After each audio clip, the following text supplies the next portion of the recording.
John Oliver, the spread of Trump's trolling techniques shows that we're seriously and lastingly fucked. This week on Last Week Tonight, host John Oliver ran down the last year under President Donald Trump and outlined the many ways that Trump has undermined the norms of governing and how Americans talk about ideas. Among Trump's favorite techniques, Oliver said, are undermining the media, the practice of Whataboutism, that is, pointing to other people's perceived bad behavior to excuse one's own misdeeds, trolling. But one of Trump's most effective techniques is to speak absolute gibberish, Oliver said. He went on to show a transcript of a Trump speech about Iran as a disembodied voice expressionlessly read the text.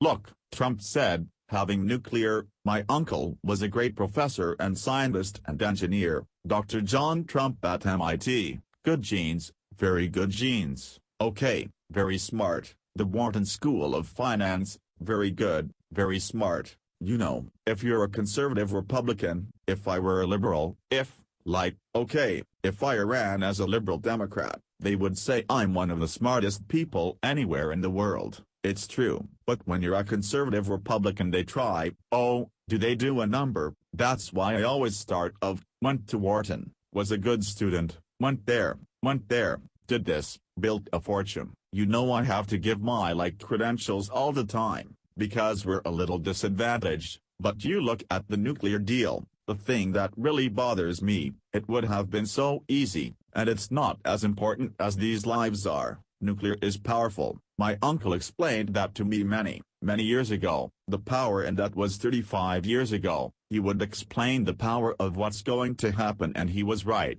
who would have thought?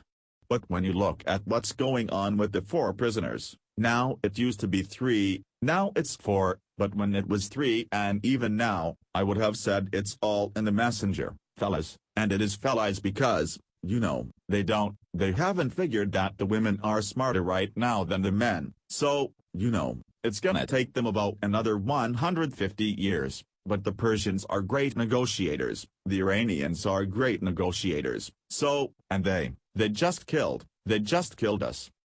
Oliver marveled at the meaningless pile-up of words, saying that Trump doesn't so much speak as throw out combinations of words, a drunk driver crashing a pickup truck full of alphabet soup.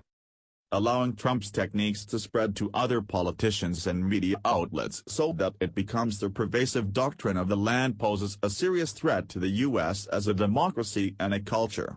Seeing how it spreads, he said, is evidence of how we're already seriously and lastingly effed. The natural endpoint is the erosion of our ability to decide what's important, have an honest debate and hold one another accountable, he warned.